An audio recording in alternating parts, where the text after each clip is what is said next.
and these things, but everything is improving with time.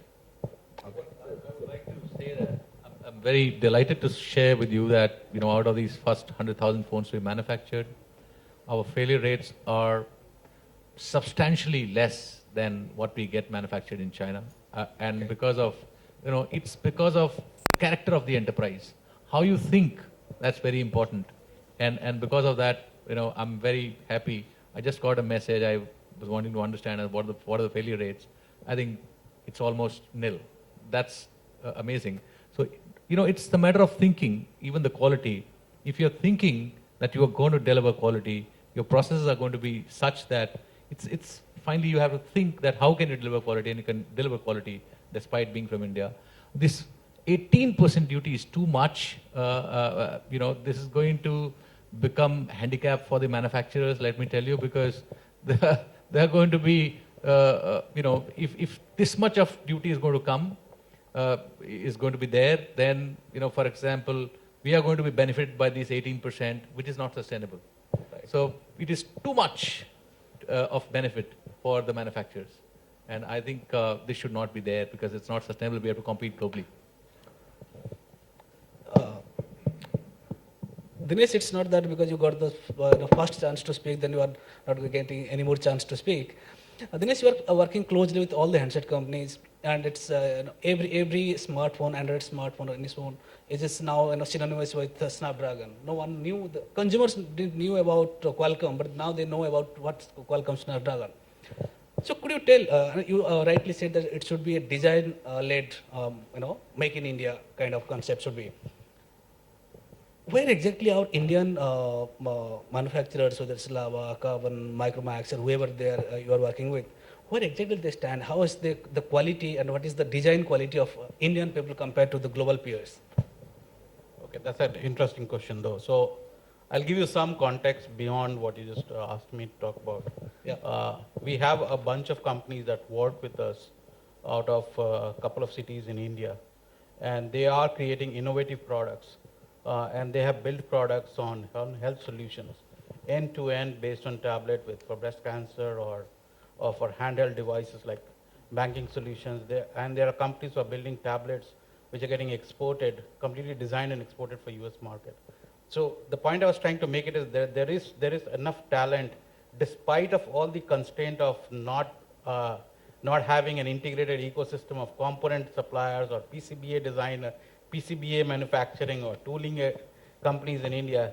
These companies have still managed to kind of stand out and make a place in the global market, which definitely defies the point to some extent that if there is a desire, there is a potential to kind of take this to the next level. I would only say that there are things which can be expedited because we are lucky to have an engineering talent which is capable to get boosted if we create this element of design than going by a step-by-step approach that Hariom just talked about. We can expedite to some extent. Some countries don't have that capability, but we have enough talent out here which needs to be groomed around. There's a lot of hardware, software work happening for global companies. They need to be groomed to start designing products for India. That's the first step that we got to take. Now the question is, how do we incentivize and create an ecosystem around it? And which takes me to the next level of point, like how do we incentivize companies like Lava or Micromax or Carbons of the world who are leading this market in India as an Indian companies. So one of the steps that Hariom just talked about is they've already taken a big leap on setting up the whole manufacturing and all that.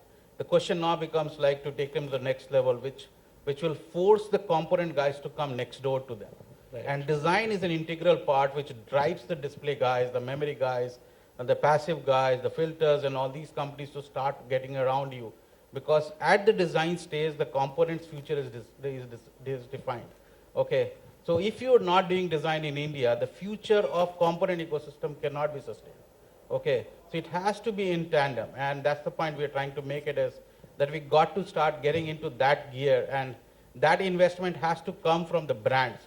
Because creating a standalone IDH is not sustainable because you have to have a consumer or a consumption market. And nobody else than Lava of the world can be a bigger consumption market of their own designed product. So which even if there is inefficiency in the design process, which will be probably for the initial first, second year because the productivity will not be at the same level because there is an inefficiency in the whole process. It will take a couple of years to get to that 100% efficiency stage.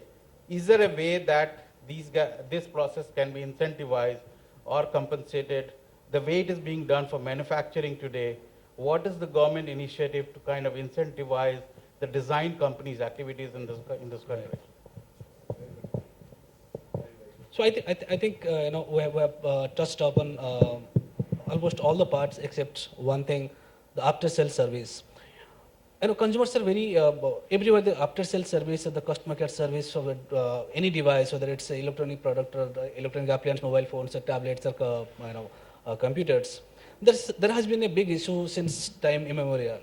People still visit the after-sale service centers. They never. I have never seen a consumer or a customer coming happy from a customer care center. I'd like to first get. Yeah, I've never seen that. Being myself as a customer also, I never came happy from a customer care center. And I would like to know that from Mr. Vidyarthi. What I have heard from his perspective that he is revolutionizing the after-sale service market or the concept in India. I would like to hear from him. He's given me an opportunity to blow my trumpet, right? So, and I'm not going to miss that opportunity. So we basically, as I said earlier, we started off this company in India. It was a US company. I started off their operation about 6 years ago with 2 people here. In about 6 years, we built India's largest aftermarket services company. We do predominantly 2 things. One is we do ton of repair, component level repair across 43 distinct telecommunication technologies, right from phones to switches and anything in between. We do almost about 1.3 million units of that on an annual basis. That's the largest portfolio. And by the way, my company, iCore, is world's largest aftermarket services company. $1.5 billion, world's largest independent aftermarket services company. And we have in India 43 distinct technologies what we do. We do almost about 900 part numbers. And of those 900 part numbers, so here's my answer to Make in India, folks. Of those 900 part numbers, 700 part numbers, the repair IP has been developed by my guys in India. So that's the R&D for you, essentially. And we do work for the guys like Ericsson's, guys like Oracle, guys like NSN, guys like ZTE, guys like, you name the OEMs, and they're my customer. For 6 years continuously, the smartest decision I took, and again the answer about global best-in-class quality. The smartest decision when I started off this company was to go TL 9000 certification right from day one. What TL 9000 does, as compared to ISO, does 3 things. Standardizes all the definitions, all the measurements essentially, turnaround times, the service quality, problem reports, so on and so forth. Second thing it does is it measures. So every month I have to send my performance data to Quest Forum, and Quest Forum, everybody and his mother is a member of Quest Forum, including Qualcomm, including AT&T, Verizon's of the world, the Ericsson's of the world, the Cisco's of the world. Every month I have to send the performance data. If I don't send performance data for 2 months, 3rd month I get a slap on my wrist. 4th month my certification is gone. So they measure it. 3rd thing what Quest Forum does is it every month tells you where you are as compared to global industry, whoever is TL 9000 certified, where you are as an industry average and as best in class. 6 years since the time we got our certification in March of 2009, in June of 2009, 6 years consistently we have been best in class across the globe. Across the globe. Not only do I have the largest portfolio in the world, of which I have done global R&D excellence, developed 700 part numbers, global best-in-class quality, and I have the largest footprint, answering his question, largest footprint of world-class, premium, 5-star walk-in centers. You visit any one of my walk-in centers in Gurgaon and in Delhi and in 50 cities in India, soon to be 60 cities. These are absolutely 5-star service centers. At a performance, our performance now gets talked at HP headquarters. That's the kind of performance we are delivering to our customers. Why did I go? Nobody asked me. The customer didn't ask me. My customers had really what he talked about, nonsensical service centers.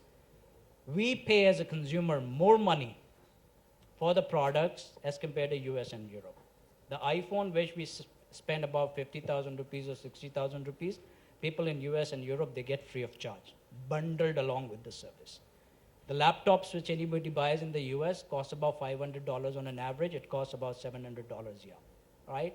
So my consumer in India is paying more and should get a worse category of services compared to consumers sitting in US and Europe. It just doesn't make sense. What we did, we were providing, by the way, we are providing 5-star service centers at 0-star cost. We are delivering best-in-class, global best-in-class quality at the lowest cost in India. I compete with the mom and pop shops, by the way, folks. This is not a 5-star business which I am running. I compete with mom and pop shops. The guy who repairs your mobile phone for 150 rupees, his company pretty much pays around the same to me, essentially. You know, that's and at a quality which you cannot compete. So it can be definitely done in India. Absolutely. I have so much conviction that there is a brand India, there is a Make in India story. It's about self-belief. We started off with the self-belief we can change the industry in India. That's what we are doing. Today, I don't call the customers. The customers are calling us because they know that they are seeing a difference in the service environment, what we are delivering to the customer. We have put together, by the way, we put together a 10x plan in 3 years. We have 1,500 employees, 1,600 employees today.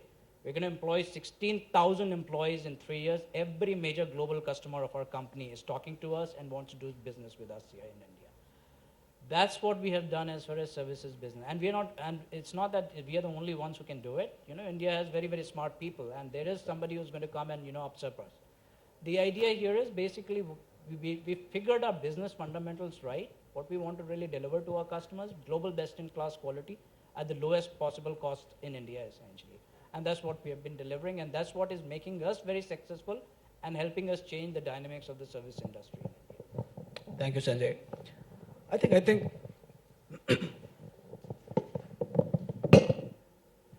I think we talked about, we are very hopeful about the concept of Make in India. There are challenges, and there are service issues, and we have also a design excellence. We have touched upon every aspect of Make in India or in manufacturing in India story. So by summing up that, can I take a couple of questions if anyone has any questions for the panel? Okay, gentleman. I'm going to go all the way at the back first because I see a new face raising the hand with the question. So to you first, sir. Hi. Yeah, I'm Sanjeev Bhavnani from Entrepreneur Advisors. What we heard here, since none of these gentlemen are policymakers, the main in India thingy is coming from policymakers. These entrepreneurs sitting here have given us what's happening with them and how they see things happening. It's been a lot of views which have been passionate, which have been from wishful, optimistic, to pragmatic. Compliments to all of you. I think towards the end, everybody started agreeing that things can be done in India. My questions specifically come on 2 or 3 grounds. One is if you want to manufacture in India. What manufacturing requires, there were 4 pillars that we learned through our days of engineering and thereafter. Manpower, machinery, money, market. When we talk about made in India, I would like to understand from you gentlemen, in a country where real estate is probably amongst the most expensive, for any industry to set up a large manufacturing base is not easy. In a country where interest rates to businesses are 13.5% and more, that too when they are collateralized 150% against property. In a country where the cost of producing power is more than twice what it is in any other country in the world. Because what we get is not 50 cycles per second. What we get is not a stable voltage. We put voltage stabilizers, we put DG sets, we put UPSs. Each one is adding 5 to 15% power factor. We are wasting about 45 to 50% electricity once it reaches us, and we are paying for that. Electricity by itself at 8 rupees, 7 rupees, commercial, and going up. add to that the cost of your DG sets, add to that the cost of your UPSs. How the hell do you become Sir, competitive? can you please How do you become have your competitive? question brief, please? The question is, how do you make in India and for whom? Where is the market? Where are the people? If the market is India, then make for India. If the market is global, you got to talk quality. So what is this Make in India all about? Please tell me, because I'm not clear.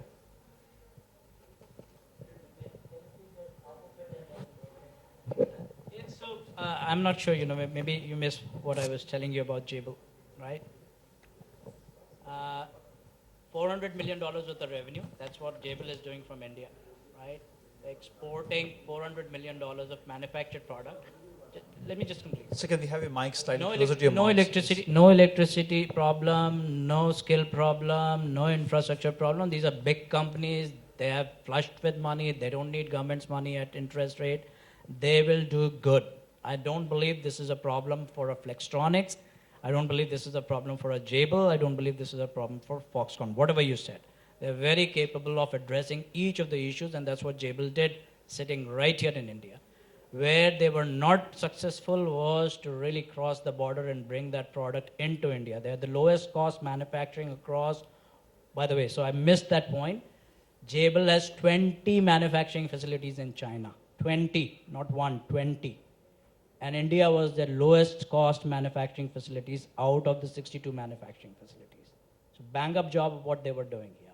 When they were bringing that product into India, that's where the problem started, because duties were irrational duties, and it was importing set-top boxes were becoming cheaper than actually manufacturing in India. So that's the anomaly as far as the big companies are required to be addressed, the government has to address.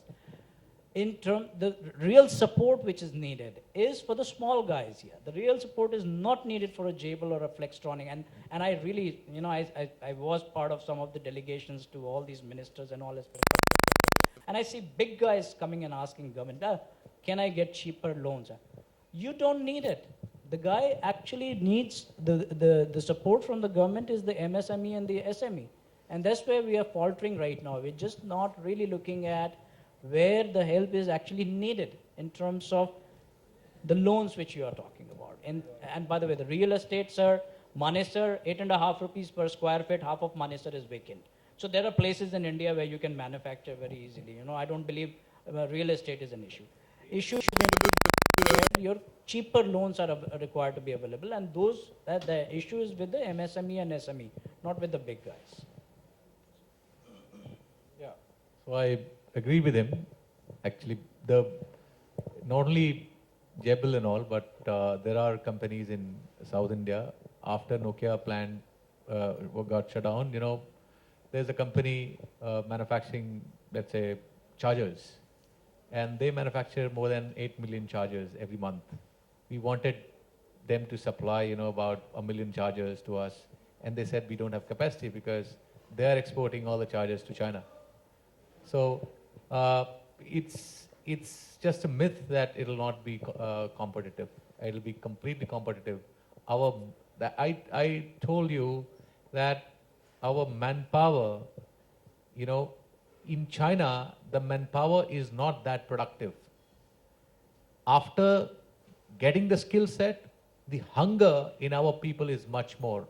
Imagine what rate you get a driver for. Imagine the lady who comes to your house, how much you pay. Is it possible to have that lady or a driver in China? No, it is not possible. So, as far as the electricity, land, and all these things are concerned, I think those are not a problem. But the labor, the manpower, we have huge manpower here. I'm a very optimistic man. I see, huge opportunity in this country, actually. It purely depends upon us, how we see. Normally people look outside of them that the problem is with the government and all. I think the problem is with us. We need to think that it is possible, and believe me, it's going to be difficult. Yes, it's going to be difficult. But it is possible and it's going to happen. Right, we have another question coming in from this side here. Hello. My name is Ashish Yadav. My question is from Mr. Rai. Mr. Rai, what kind of challenge you face in context of security compliance when you launch a new device as you know that Xiaomi have some kind of, as you heard the news, Xiaomi have some kind of a server who taking the Xiaomi mobile phone. You know that taking some kind of information to the China server or some kind of. So what kind of security compliance you follow in India? So first of all, it's a very good question, although not related to manufacturing, but it's a big problem for the world. Security is a big problem for the world, whether, when everything is going digital, so your whole identity, everything is going digital, and apps are coming in, coming inside. I think with India moving ahead in terms of Make in India, we are seeing another manufacturing plan from China, and they are now talking about China 2025, where they are trying to increase their investment in manufacturing. Plus, they are also trying to be more innovative in whatever that they are doing, so that they can capture, I believe they capture around 20 to 25% of the overall manufacturing market in India. So just wanted to know from you, because in 5 years down the line, India will be at least replicating few things that China has done. But in another 10 years from now, China will move further step ahead. So as what we can say, manufacturing panel people, what Indian companies should do so that we are not, there is not a gap between the two countries, and we also should act as a export hub for many of the countries rather than China becoming. So what are the things that we should do that it will help us in moving forward? You want me to take? Yeah. Okay, my answers are, pretty boring. So I'm sorry for that, because it's a process. I'm telling you time and again, it's a process. You can't break the process. No matter what you do, the baby will come in 9 months. If it comes in 5 months, it'll be premature. It's so simple. It's a process. And if you see the American companies, the brands from American companies into automobiles and electronics have been taken over by brands of Japanese companies. And the brands of Japanese companies have been taken over by the brands of Korean companies. You can Sony is finished almost. Panasonic, all these big brands from Japan are finished. So we can very clearly see, while China has been manufacturing, you can see Chinese company will eat Korean brands. This is given. And in 10 years, you will see Indian companies will eat Chinese. It's a process. And those companies who are sincere, very honest in character, and very sincere for their consumers and making good products, this is the only simple answer, that the sincere company will have all the wherewithal. They're looking into their processes, people, culture. These companies are going to be very important. And it's not that the entire Chinese companies, all the Chinese companies have gone up. Many Chinese companies have died in the process. Some of the companies who had good culture, they emerged, like Huawei, and you can see other companies like Vivo, Oppo. They're great companies, and they have emerged victorious in China. They have beaten Samsung at many places. A new company is an internet company. Xiaomi is doing good. But I believe the culture of Huawei and all these kind of companies is very, very nice. And such companies will be built. You will,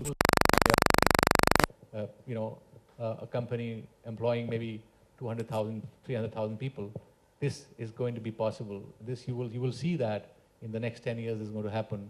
And 2, 3 things required is the character, the culture, having those people working hard enough, not talking jazzy, but working hard. That's the most critical thing. I think the most important thing. That's all. Right, so with your permission, actually, the permission of the moderator, although I'm doing the presenting part of the show, I have a question for the panel as well, and if you don't mind.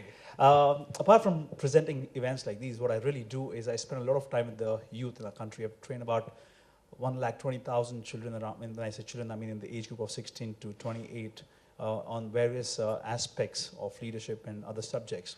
Now my question is this: I've been in this session since morning. we're talking about on one side about how we're going to be, manufacturing is going to be the key. We want more people to come into manufacturing. We are talking about infrastructure. The next session is on skill development and how we're going to make up for that piece.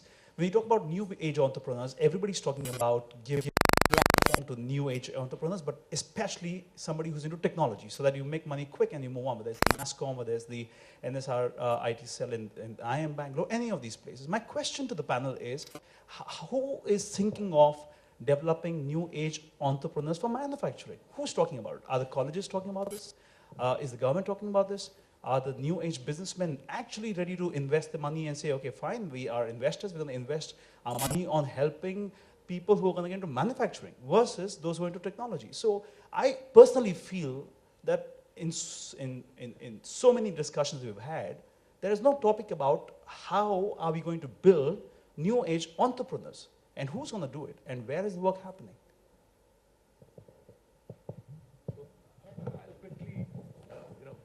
Manufacturing is not a new age, first of all. It's a very, very age-old business. And new age is what you see the other side, the internet. That's the new age. However, entrepreneurship, I think that's very critical for the people. And I think it is being cultivated day by day in India. Other people are going to talk about that because I wanted to focus on the manufacturing side. But entrepreneurship is very important. I can only give example of Lava that we have many people who have gone out of this company and they are supporting us as entrepreneurs into sales and into, let's say, giving service, after-sale service, or doing certain assembly operations for us. So we love this, and as a part of Lava culture, I would love to share that with you, that the biggest problem of the companies when they grow big is that they are big. That's a big problem, actually. And we have 500 leaders, and these 500 leaders are the entrepreneurs inside the company.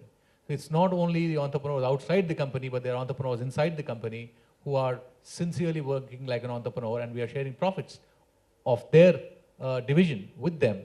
So but it's not only us. As we are going and as the world is getting flatter and flatter because of this internet technology, I think it's bound to happen. It's through nature it's going to happen. And of course, government need to come up with the seed funds and those kind of things. But I believe nature is much stronger than government. And because of true nature, and it's going to happen in this country. We have just revised that model, and this new model, now industry can join. So industry can give the problem. Even they can post their personnel also to work jointly in those 8 telecom center of excellence. And now it's duty of telecom center of excellence, we have oriented them towards entrepreneurship development. It means earlier it was just one IPR or one can say research, that was their output, or maybe just a skill was their output. Now we say that it is the product. So product should come out, maybe the software solutions, IT solutions, maybe some telecom products. So we have reoriented all the telecom center, existing telecom center of excellence, and even industry. I request here all the present also to give the problem.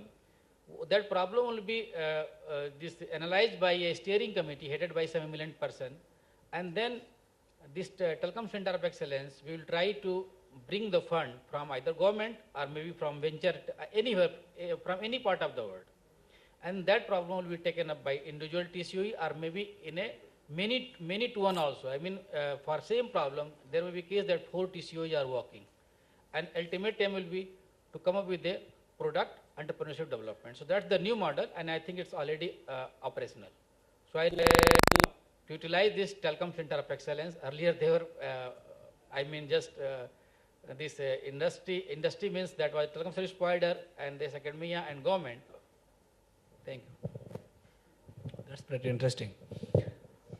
Mr. Rai said that his answers are always boring, but he ended the conversation with a very optimistic and very interesting note that in 10 years we are going to overcome the Chinese brands. I would like to conclude the discussion with that. Thank you.